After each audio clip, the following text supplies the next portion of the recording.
We are on. We are on. Oh my gosh, another Real Talks with Haven. You guys Okay. Okay. got a dope topic to discuss. So you're going to get the male perspective and the female perspective on Pushing past pain. pushing past pain. Ooh, I love talking about painful stuff, y'all. And as you can see, you know what I'm saying, I got my sister Grace back with me again. And, pain is a very universal topic. And it's understandable and undeniable that we all go through it. Um, it's important that we understand pain because we'll never understand the joy of success. Mm. So, today we're going to talk about pushing past pain and how we can achieve just that. Ooh. All right, so this is a dude that I follow on Instagram. His name is Yada Awakening on Instagram, and one of his quotes is, "Your mind is the most important garden that you can have and that you can grow." Mm-hmm. And that's really important to me because when you recognize what your mind is feeding you, what you're consuming every day mentally. What you're feeding your mind. Yeah, it definitely plays a part in your physical. It definitely plays a part in how you react to things in life. And actually, what's funny is the other day, my friend Austin and I were just talking. I actually called him out of the blue like 10:30 last night, or the other night, and I was just really distraught, and my feelings were just ultimately hurt because one of my partners was killed around the corner from my house. I actually heard the gunshots go off, and just to see him laying there, I didn't think I was numb. You know what I'm saying? And out of my frustration to the numbness and my family's numbness to the situation, I called my friend Austin, and long story short, he basically told me to write it out, and like I felt like I was just talking my girlfriend's ear off and just complaining to the world, angry, you know. And when Austin told me to write, he said something along the lines of, "You may not write exactly about your loved one that you just lost, but it'll help you go through that process." And honestly, though, Grace, that writing was one of the most freeing moments I've ever had in my life. That's dope. Yeah. But yeah, when I think about that, obviously it goes like super hand in hand with my whole core philosophy and even the workshop that I just facilitated. And for me, being able to find so much healing through writing, because oftentimes it's the only time you can really keep it real with yourself, right? Without any fear of judgment or anything, and just an ultimate way to kind of release. Because sometimes when we call people just to vent, we really just want to release, you know what I mean? So writing is a way to be able to actually go back and reflect on how you felt in that moment truly. Because I know sometimes I read old journals and I'll be like, damn, I was really sad that day. Like, that day, I didn't think I was going to make it to the next day, you know what I mean? Oh, God. So it's always such a dope reflection to be able to write and then go back and look at physically almost look at your growth.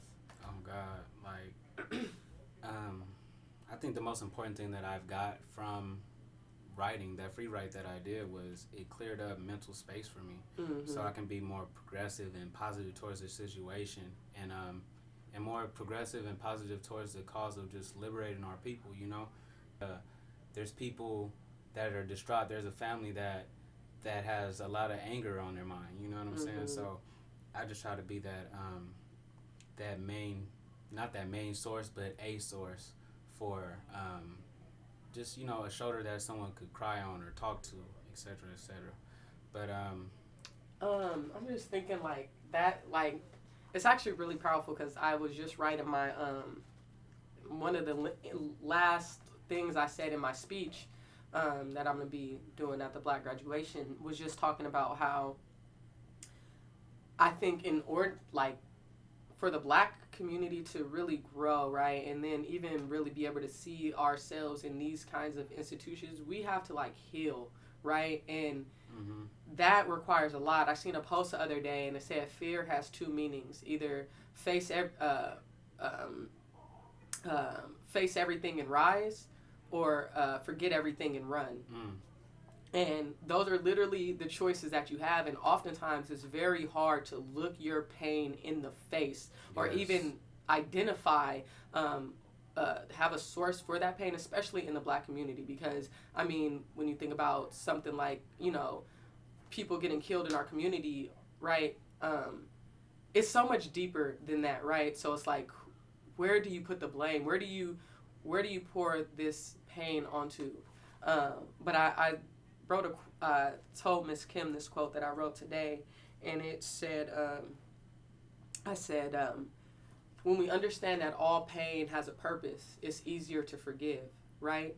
So for me, I think the ability to take that pain and turn it into something passionate, and then drive that and channel that into something purposeful, is where we kind of have to understand that our pain can either navigate us two ways. It can either we can just self-destruct from it, or we can grow from it. There's really only two ways. You know what I mean? If you experience something so painful, it could be just such a burden. Maybe you might turn to drug use, or maybe you might turn to the streets, or there's so many ways that pain can make you turn. Or you could use that pain and it could fuel something for you, right? So for me, an example, the pain of my mother being gone, right?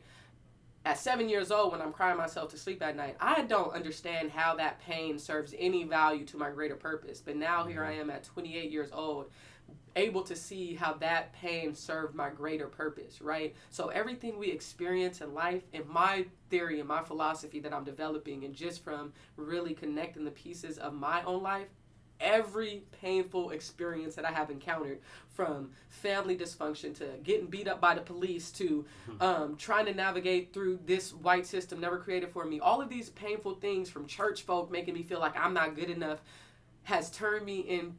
That pain was channeled into passion. So the very things that cause me pain, I now put into the universe. So I think same thing with the Black men, being hurt by this. This is going to drive you to a more social justice, kind of mindset. This is going to make, okay, how do I fix this pain? You know what I mean?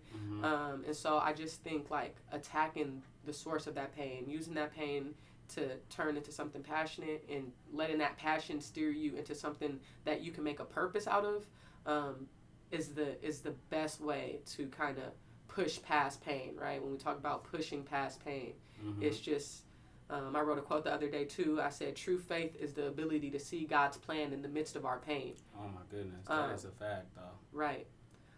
So oftentimes it's our faith tends to waver when we encounter these situations of how could he possibly, or why is this happening to me? But if there's always a lesson in any painful experience that you encounter.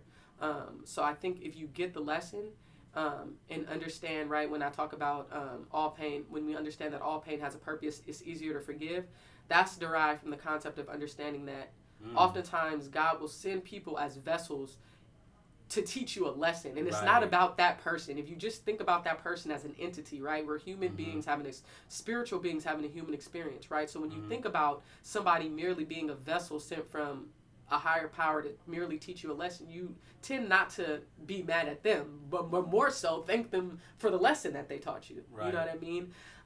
So it's definitely a shift in consciousness, and like undoing those paradigms, you know what I mean? And like when you talk about being reactive too, right? That's another thing deeply embedded, especially in the Black community. You know what I mean? Especially, somebody do something, you looked at it as a sucker if you don't react. What you gonna do? What you gonna say? You know what I mean?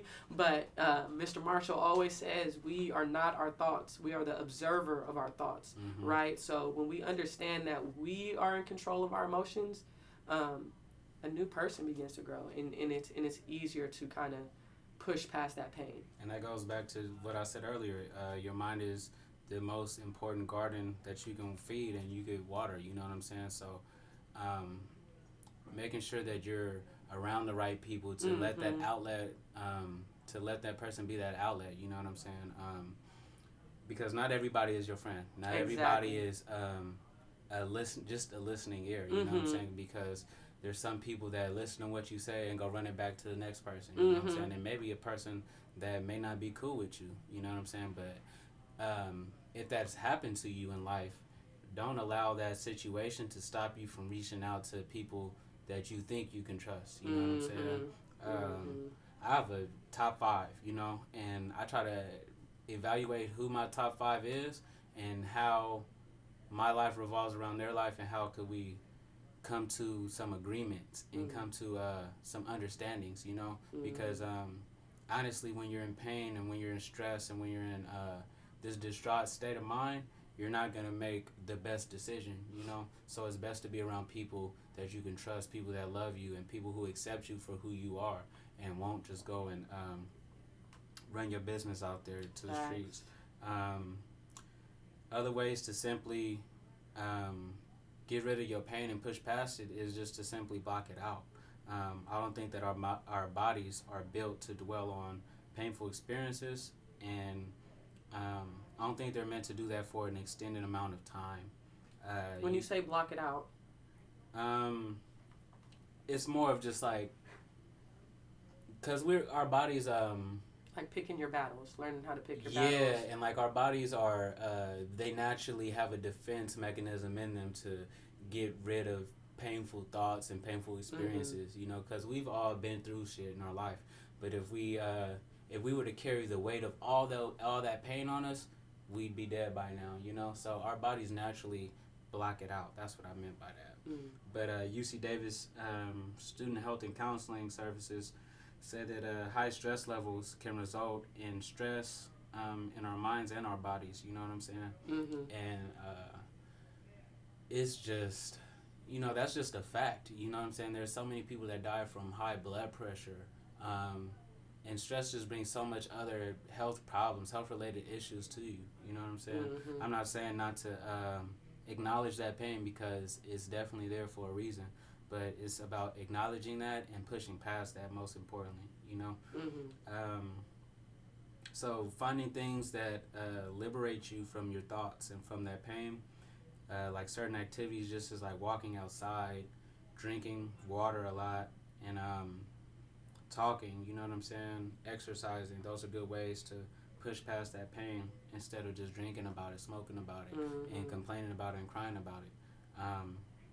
I feel like that is a big plague in our community, is not having that outlet amongst one another to get out there and speak our truths and just be our 100% selves. Like when Stephon Clark was killed, the following days after that, we had to go to school, you know, and everybody understood that there was a problem amongst us all, and our elders were fortunate enough to get a counselor, a black psychologist, to or psychiatrist, whatever you want to call it, to talk to us, speak to us, and allow us to heal, just to heal, process, right our grieve. problems. Yeah, exactly, man.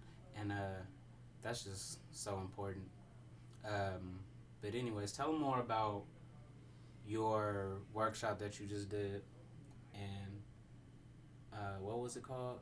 Turning pain into passion. Turning pain into passion. This is such a great coincidence, because you run a workshop about that, and we just happen to be in the same room at the same time. I think that's amazing. Right. So tell them more about your turning pain into passion, and is this something that you would like to continue? Definitely. My workshop, turning pain into passion, is everything that I create is revolved around my own self-reflection. And so for me, my theory is that how could we possibly be confident in what we are to pursue or put into the universe if we are navigating life through a shattered and broken lens? So if you are navigating life through a broken person, maybe you experienced sexual assault and, you know, you ran to the streets, or maybe you experienced an absent parent and you resulted in some kind of, you know, destructive kind of behavior. So now you're living in the realms of someone who is in pain, a damaged person. You're not living in your full potential because you haven't confronted that, right? So basically the concept of the workshop is revolved around, obviously since I presented it at school, the theme of it is to encourage students to understand that self-realization is a key component in the pursuit of higher education, right? From a young age, it's really instilled in us. So, what do you want to be? Pick something, right? So, you're already from this box, firefighter, lawyer. You're already limited to this career path, right? But when we are pursuing passion instead of simply just chasing a career, a cubicle job, a complacent career job, we're more likely to pursue education when we're passionate about why we're here. And my theory is that if we are able to sort through our pain, we can begin to, it will often drive us to what we're passionate about, right? So, for example, I have a cousin who was a victim of sex trafficking. Now, she survived that, and she ended up creating an organization called Bridget's Dream, where she helps other young ladies, right? So she took the most painful experience of her life and molded into something purposeful, right? And so when I talk about turning pain into passion, it has to do with understanding that oftentimes our pain is sitting on top of our purpose. And until you unleash that, how can you know what your purpose is if you're broken and you're damaged? So it just goes back to the concept of heal you first, heal them later. So basically, for me, I found through writing how healing it is to kind of unleash that pain, right? I have a line in my poem where I say, I write because it's the only way I know how to turn pain into passion. It's like a constant reflection of my thoughts, the blueprint to my growth, right? And that's exactly what I mean when I say that. It's a direct reflection of seeing those painful days that you didn't think you would make it through, in ultimate testament of where you are today. So I think that writing is a powerful way to heal, whether you decide to, turn it into something creative or poetic or simply just a free write. It's a powerful tool in helping us to kind of navigate who we are and kind of self-reflect on what we have overcome. So that's kind of the gist of what the workshop was about, and kind of like my theory on pain, right? And then like when you talk about like being reactive, it goes hand in hand in the sense that, especially in the Black community, I remember my pastor said that when you do not confront the things of your past that have caused you pain, they will come out in scenarios like landmines. So maybe, this you haven't confronted, and you at the grocery store and you go off on somebody that it really don't got nothing to do with them, right? But because there's a chapter of your life that you haven't confronted, you're reactive because they triggered something that's much deeper than what this particular scenario is about. You know what I mean? You end up bleeding on people who never cut you. Ooh, you know what I'm that's saying? That one. And that's the one right that's there. That's that one right there. I like and that. I have to check that with myself because, it's so many things from my past that I just haven't mentally let go. And it comes out in my present day relationships, and I'll be like, you know what, like after I reflected on it, because I'm very forgiving of myself. Yeah, right. But I'm not sure if other people have forgave me for how I've acted. So I sometimes just reflect on it, and after I reflect on it, I come back to the person that I've heard verbally, and I literally just apologize and let them know where that source of pain has came from. That's so powerful though, because that kind of humility is, a lot of people don't exude that. And I've been learning that a lot too, is, right, true maturity is our ability to see what's wrong with us, right? When you focused on, well, you said, but okay, that's fine. Let them take responsibility for your part, you know what I mean? And so that level of humility is a part of growth and a part of identifying that pain, like, okay, wait, why did I react like that? And then having the humility to be like, you know what? That wasn't even about you. You know what I mean?